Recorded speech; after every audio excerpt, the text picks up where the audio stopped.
All right, how's everybody doing? This is the Comic Samurai. I want to welcome you to my next video, and tonight we're going to be doing another ranking challenge. This is where we take a look at an artist's run on a series, and tonight we're going to be looking at Art Adams' famous epic run on classic X-Men. And we're going to assign each one of these a ranking from A to F, and then crown my favorite. But let's jump in with this classic X-Men #1.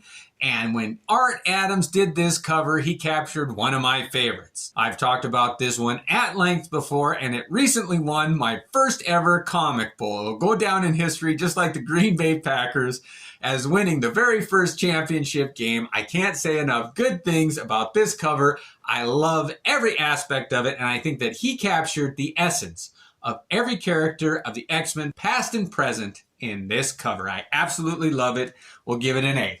Now, I am not going to include this one in the S tier, the crowning of the champion part, just because it would rule. That one's my favorite. Next up, we got #2. Now, this one was so much fun for me. All of these Animen here under Count Nefaria attacking the X-Men. It was done in a perspective that I had never seen before, and I love the coloring on it. I love the characters that he chose to include. Wolverine right there with Thunderbird. Oh, I miss John Proudstar and Nightcrawler there. Colossus, Storm, all the new X-Men. Banshee there too. I love this cover. This is an A tier cover also. The coloring on that one just gets me. I really do like that one. Next up, we got #3, and this is one of those Marvel 25th anniversary covers. And Art Adams chose to feature Storm here. And I think this is one of the best images of her visage. It captured her essence so well. Storm, the goddess of thunder, it really does just encapsulate that character. It almost takes my breath away. I love this cover. It's an easy A. Oh, these are all so good. Art Adams, when he burst on the scene, just revolutionized what could be done in the comic book forum. Next up is #4, and this one, everybody's going to know what I'm going to say, but that pink. I wish they would have done any other background, but there's never a pink sky, and it doesn't add to the drama of it at all. But I do like the image of Storm here being attacked by these little demons and the tree down there and this little structure down here. I love the detail in it. However, as far as Art Adams go, this one gets a D for me. I mean, among all comic book covers, it does very well. But among just Art Adams covers, that one doesn't rank very high. Next up, we got #5 here. And Art Adams had quite a run here before he took a break, but I do like that image of Cyclops and Havoc going at it. And Havoc always had those circles associated with his powers. I loved it. And the black circles here, it ties together really well. Colossus in the background. I wish they would have colored him differently than just red. This one, I'm sorry, but because of the pink and the trade dress, again, they couldn't get away from it. I'm giving this one a C. All right, how much fun is this? Now, the classic X-Men, this series was my introduction to the X-Men. So I really did think these covers were just exceptional. And this is #6 here. Let's have a look. Oh, we got the Sentinels there behind Wolverine, Jean Grey, and Banshee there. Oh, what a great image this is with the dust blowing up. And look at how the dramatic lighting underneath on that Sentinel. Oh, Art Adams did such a great job. This has got to be a B-level cover for me. All right. Now, in the back of these was a new story, most of them written by Chris Claremont, but they were drawn by John Bolton. And these all have back covers by Bolton on them too, and he was amazing. Next up, we got #7 here, and let's have a look at this one. Oh, they're bursting through the wall. Cyclops' blast, Storm's lightning, Nightcrawler and Colossus. The only thing this is missing is Wolverine. I love how he drew Colossus here. Look at how thick his arm is. Oh, I just love that. And they're bursting through this aperture here. It's reminiscent of Giant Size X-Men #1. I really do like that. The turquoise and the trade dress there. This one's getting a B for me. Without Wolverine, it ranked high. I'm surprised at that. Next up, we got #8, and this is that famous pairing of the old X-Men against the new X-Men, and I enjoy this one. This is a reprint of X-Men #100, where the two teams face each other, although one of the sets of teams is actually robots. But I liked everything, but Wolverine's mask is orange on top, where the rest of it's yellow. I don't know why they didn't do that yellow. And that mistake does deter. It just draws my eye every time I see this. It reminds me of that famous Todd McFarlane Batman cover. I saw him point out that they forgot to color a section of it. And I can't look at that cover without seeing that immediately. And this is one of those covers just like that. I do like everything else about it, especially Cyclops. And you get to see his blast go the whole length of that cover before impacting on Colossus. If not for that, it would be an A, but because of the miscoloring, it drops down to a B. Oh, these are so much fun. Now, Art Adams did have a good run, but there were a couple holes in his issues. So this is number 9 here, and this is one of my least favorites. It was a reprint of that introduction of Jean Grey as the Phoenix, and her bursting out of the water. I love how he did that, but something about her face. He should have drawn the irises in her eyes. Just those white eye holes always made her look like a zombie, and she wasn't. I like the figures in the water here, but this one's just an average cover for me, and it's lucky to get a C. All right, next up we got number 10, and this is the one where they fight the Juggernaut and Black Tom Cassidy. But let's have a look here and see how Art Adams drew this. Storm is traumatized in this one. I never like seeing Wolverine bloodied and defeated, but I do like how he drew the Juggernaut's hand there. And look at how big the Juggernaut is behind those figures. What a great image this one is. The stones are a little simple and the background's a little simple.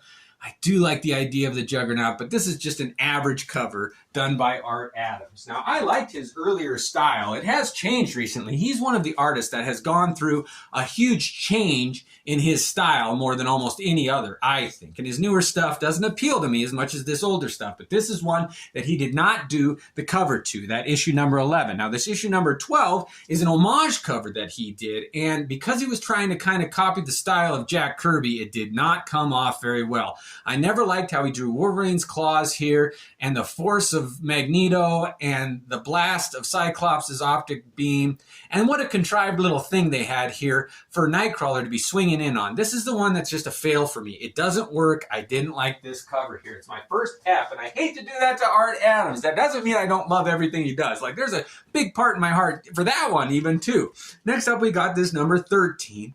And let's see here. Oh, we got Firelord attacking Jean Grey as the Phoenix. Now, it's a great moment of impact. Look at those lines shooting out from there. And I always liked that character of Firelord. You never knew if he was on your side or not. Although it is a pretty simple image, he put enough action and just style in it to really grab your eye. I would have bought this off the shelf. And this is a B-level comic book cover by Art Adams. Oh man, what a great run he had. This is number 14 now, and this is the X-Men versus the Imperial Guard here, I think. And oh, look at all those characters, although they colored them just a simple red. I know that they wanted to highlight the X-Men and color them, but they should have colored all these figures too. You wanted to see who they were and get a look at their costumes. That is a bummer. I do like how it's drawn, but because it wasn't colored right, I give this one a C. Oh man, these are so good. Next up, we got number 15, and this was one of my favorites as a kid. I came back to it again and again. Nightcrawler has a nightmare in this one where the other X-Men are attacking him. And look at Wolverine with the hammer about to drive a stake through Nightcrawler's heart, and Colossus is holding him. Look at how thick his forearms are. That's how Colossus should be drawn, just huge. He's never drawn as beefy as I think he should be, but I didn't like Cassidy's face here and how Cyclops was drawn. Yeah, this one's pretty average for me. It gets a C. I do like that turquoise background in that one, though. It's pretty cool. Next up, we got number 16. And this is where James Hudson's character of Alpha Flight interacted with Wolverine. And look at that. He's bursting out of the ground there. And there's Wolverine falling back. And this is such a great story. An iconic arc that went through the regular X-Men. But this reprint here didn't quite capture the flavor that the original Cockrum cover had. And then John Byrne paid homage to that cover that Cockrum did in an Alpha Flight cover. And it was weird because Byrne did the interiors for the Cockrum covered original X-Men one. But this one's above average. It gets a B for me. All right, this is too fun. Next up, we got number 17. And although this is one of my favorite classic X-Men covers of all time, Art Adams did not draw this. I do like the idea of them with the posters in the background. It's reminiscent of that Days of Future Past, but Art Adams didn't do that one. Next up, we got number 18, and he returned to do the covers with this image of Magneto hovering above and kind of holding all of the X-Men in his hand. And isn't that a great symbol there? Look at those lines behind him and the reflections on his helmet, and look at how the shadow there is cast. This is an exceptional cover. I really do like that. This gets a B for me, just because it features a villain, and I usually don't like comics that are villain-centric, a lot like this one. However, they do draw the X-Men much more prominently here. And look at Magneto hovering above them like he's so dominant. I do like that Spider-Man image in the trade dress there. And I do like how Wolverine is drawn. Colossus is taking a hit, and especially he's weak to Magneto being made of metal. All right, now this one gets a solid B for me. I really do like that one. All right, moving on. We only got a couple left. Next up is number 20, and this is the one where they go to the Savage Land and interact with Sauron and Khazar. Let's see. Oh, look at how Storm is drawn. That's so much better than the original one. They did not have the coloring right. She was way too dark. You couldn't even make out what the image was. But look at Sauron here. Oh, the coloring, the gradients, the Savage Land in the background. Wolverine, this is an A for me. Oh, I just love this image, especially of Storm. Oh, man, I really do dig that one. Next up, we got number 21. And again, this is the X-Men in the Savage Land interacting with Khazar.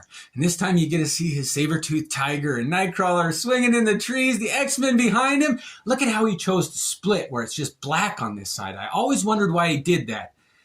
Looking at it now and thinking, I think it might be laziness, but I don't know. It worked. When I saw it, I loved how he took the time, though, to do the white outline. I love it. I'm going to say it's a graphic design choice, and I'm giving this one an A. Of the run, that was my favorite as a kid. I had a friend give me a copy of that. I was one I was missing. So anyway, next up is number 22.